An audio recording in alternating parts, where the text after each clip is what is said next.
Assalamualaikum warahmatullahi wabarakatuh. Warahmatullahi wabarakatuh. Selamat pagi teman-teman. Selamat pagi Bu. Apa kabarnya hari ini? Baik, alhamdulillah. Baik. Alhamdulillah, luar biasa ya. Alhamdulillah, semoga senantiasa kita tetap berada dalam keadaan sehat walafiat dan tentunya dalam lindungan Tuhan Yang Maha Esa. Oke, untuk mengawali pembelajaran pada pagi hari ini, Ibu ingin mengingatkan bagi teman-teman yang belum melakukan presensi, harap untuk presensi terlebih dahulu melalui link Google Form yang telah Ibu berikan melalui WhatsApp grup sebelumnya ya. Oke. Untuk memulai aktivitas kita pada pagi hari ini, alangkah lebih baiknya kita berdoa terlebih dahulu sesuai dengan kepercayaan dan keyakinan masing-masing. Berdoa dimulai. Berdoa selesai. Oke, biar tambah fokus, biar tambah semangat kita mengikuti pembelajaran pada hari ini, kita ice breaking dulu ya. Mau kan ice breaking teman-teman? Mau dong. Oke, Ibu jelasin dulu ya rules-nya. Jadi nanti Ibu akan bercerita nih. Nah, nanti ketika cerita ada beberapa kata yang benar-benar kalian harus fokusin gitu. Nanti misalnya ada kata pagi, nanti itu ada poinnya 1. Terus siang poinnya 2, sore poinnya 3, dan malam itu poinnya 4. Nanti selesai Ibu cerita, Ibu akan meminta berapa poinnya gitu. Oke, paham ya? Oke, Ibu mulai cerita nih. Ibu selalu membangunkan Ani di pagi hari untuk mempersiapkan berangkat ke sekolah. Di pagi hari pula, Ibu akan membeli sayur dan beberapa kebutuhan di tukang sayur keliling. Dan Ayah akan pulang dari kantor pada sore hari. Nah, kira-kira berapa nih poinnya? 5. Berapa? Iya, benar sekali, benar guys. Wow, luar biasa sekali ya, ternyata kalian masih fokus dan tetap semangat. Oke, karena kalian udah fokus dan semangat, kita mulai ya. Sebelumnya Ibu ingin tahu nih, apakah kalian masih ingat nggak sih kira-kira sama materi yang pertemuan sebelumnya? Pada pertemuan sebelumnya kita sudah membahas mengenai pengertian, unsur, dan juga proses komunikasi. Nah, Ibu ingin mereview terlebih dahulu. Ibu mau tanya siapa nanti yang bisa jawab, itu Ibu akan kasih tambahan nilai. Oke ya, Ibu tanya ya. Pertanyaannya, tolong sebutkan apa saja unsur-unsur komunikasi. Ayo apa? Ini siapa? Mohon izin Bu. Iya, Fran, silahkan. Jadi unsur-unsurnya yang pertama itu ada, yang kedua adalah pesan, 3 media, 4 komunikan, dan yang terakhir adalah. Wah, benar sekali. Benar ya, unsur komunikasi itu ada komunikator, pesan, media, komunikan, dan juga respon. Oke, kalian ternyata luar biasa sekali ya. Dengan pertemuan sebelumnya kalian masih ingat gitu. Pada kali ini kita akan membahas mengenai etika komunikasi di tempat kerja. Adapun tujuan pembelajarannya yakni peserta didik dapat mengetahui etika komunikasi dan juga peserta didik mampu menerapkan komunikasi di tempat kerja. Kemudian, apa sih etika komunikasi di tempat kerja itu? Tentunya istilah ini sudah tidak asing lagi ya di telinga kita. Merujuk pada istilah etika dan juga komunikasi, etika merupakan nilai atau norma yang berlaku gitu. Sedangkan komunikasi merupakan proses penyampaian suatu informasi. Sehingga secara sederhananya dapat kita maknai bahwa etika komunikasi merupakan nilai atau norma yang standar diterapkan dalam proses penyampaian suatu informasi. Nah, dalam hal ini kita akan membahas mengenai etika komunikasi di tempat kerja. Nah, apa aja sih etika komunikasi di tempat kerja itu? Nah, ternyata yang pertama ada bicara dengan jelas dan mengatur volume serta nada bicara.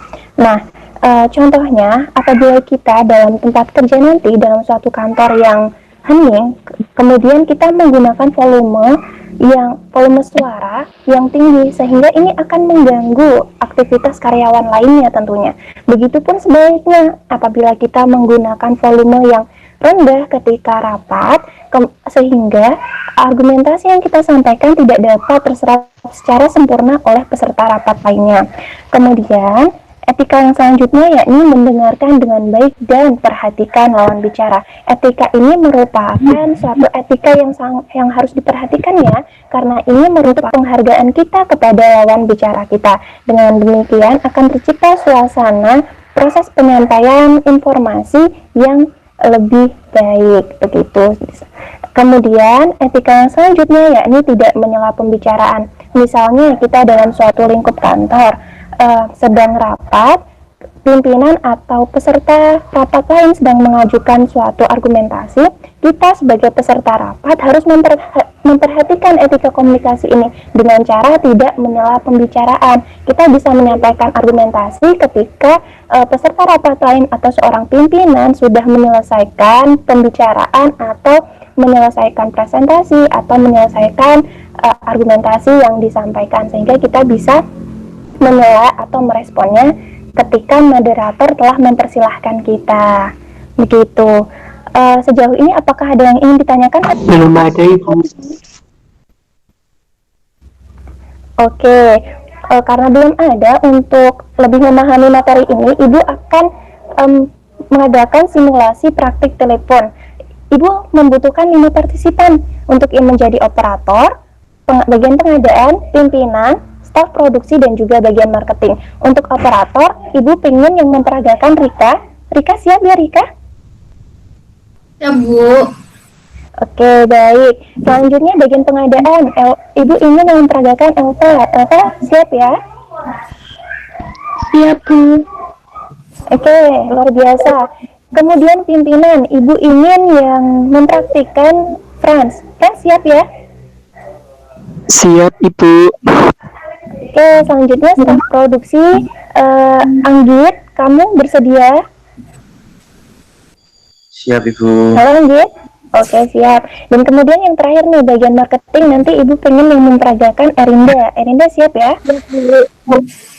Oke, luar biasa sekali kelas ini. Oke, langsung Ibu bacakan saja kasusnya.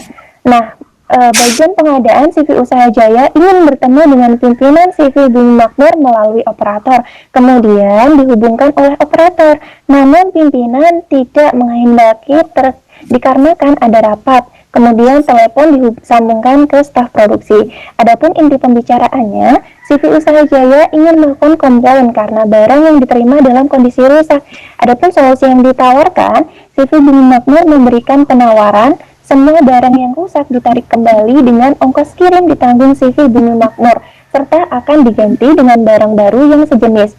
Alasan kerusakan kemungkinan terjadi pada kesalahan dalam membungkus barang. Oke, kepada partisipan yang sudah bertugas dan bersedia, boleh langsung memperagakan. Selamat pagi, CV Bumi Makmur.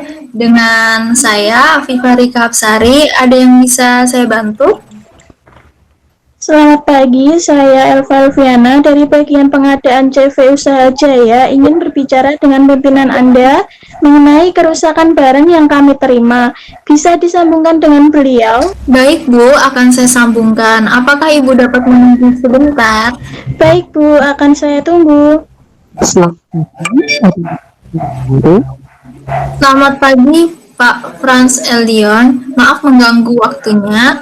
Bagian pengadaan dari PT Usaha Jaya ingin berbicara dengan Bapak mengenai komplain barang pesanan yang rusak. Apakah Bapak bersedia? Mohon maaf, sebelumnya saya sedang ada rapat. Mohon untuk sambungkan ke bagian staf produksi saja. Baik, Pak. Terima kasih. Mohon maaf, pimpinan kami sedang ada rapat. Akan kami sambungkan ke staf produksi. Mohon untuk menunggu sebentar.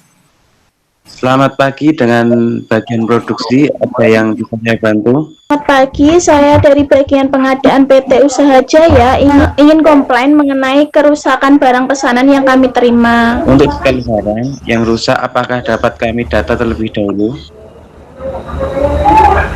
Kami memesan 10 LED LG dengan berbagai tipe. Namun barang yang kami terima terdapat cacat pada bagian pengemasan dan barang dalam keadaan rusak serta tidak sesuai. Hanya terdapat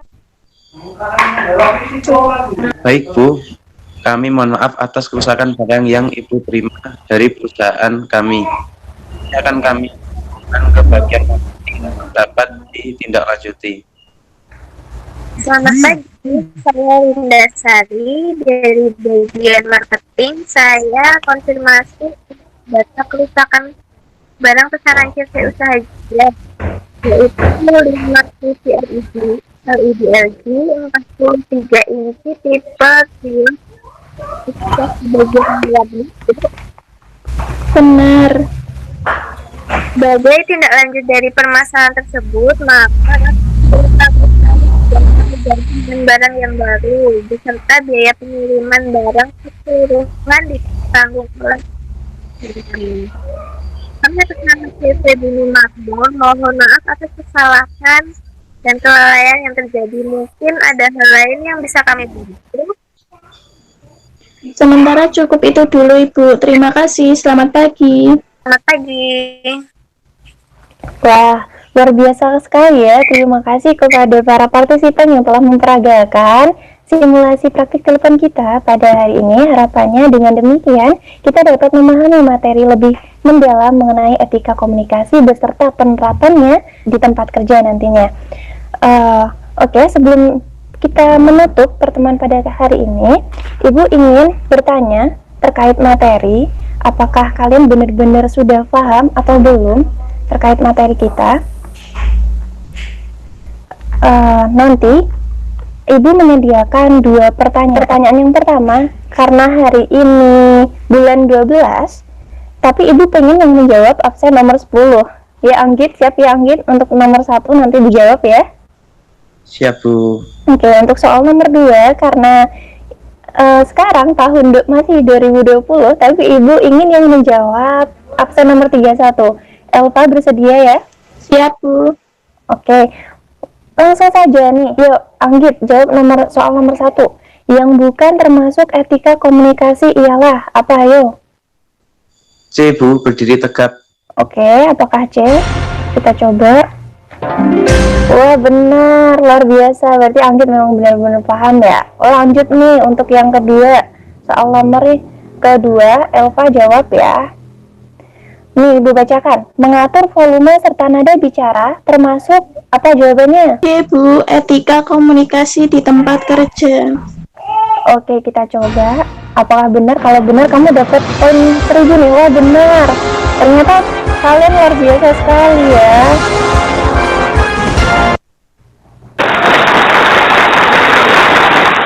Oke, terima kasih. Mungkin sebelum Ibu menutup, Ibu akan menyampaikan kesimpulan terlebih dahulu terkait materi pembelajaran pada hari ini. Adapun etika komunikasi merupakan nilai atau norma yang diterapkan dalam proses penyampaian suatu informasi. Nah, etika komunikasi di tempat kerja terdiri atas bicara dengan jelas, mengatur volume dan serta nada bicara, mendengarkan dengan baik dan memperhatikan lawan bicara, serta tidak menyela pembicaraan. Oke, untuk pertemuan selanjutnya, agar kita lebih memahami, tolong pelajari mengenai etika bertelepon. Referensinya dari buku yang disusun oleh Ibu Sisilia Dia Sulistiani Rum Indrawati dari UNS yang bukunya seperti ini. Kalian pasti udah punya ya. Tolong pelajari ya, teman-teman. Baik Bu.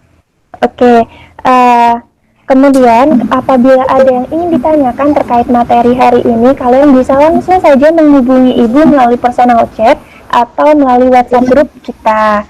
Nah, kelas ini benar-benar luar biasa, sangat antusias, sangat semangat, dan fokusnya luar biasa sekali. Ibu sangat menghargai dan mengapresiasi itu. Sebelum Ibu menutup, Ibu mengingatkan kembali bagi teman-teman yang belum melakukan presensi, harap untuk presensi terlebih dahulu sebelum waktu settingnya itu berakhir. Nih, ada quotes dari Lemony Snicket yang mengatakan bahwa kalau mau menunggu sampai siap, kita akan menghabiskan sisa hidup kita hanya untuk menunggu. So, start from now. Oke, terima kasih atas perhatian yang sangat luar biasa, antusiasme dan semangatnya pada pertemuan kali ini. Mohon maaf apabila ada kesalahan dalam penyampaian Ibu yang kurang berkenan. Ibu pamit. Wassalamualaikum warahmatullahi wabarakatuh.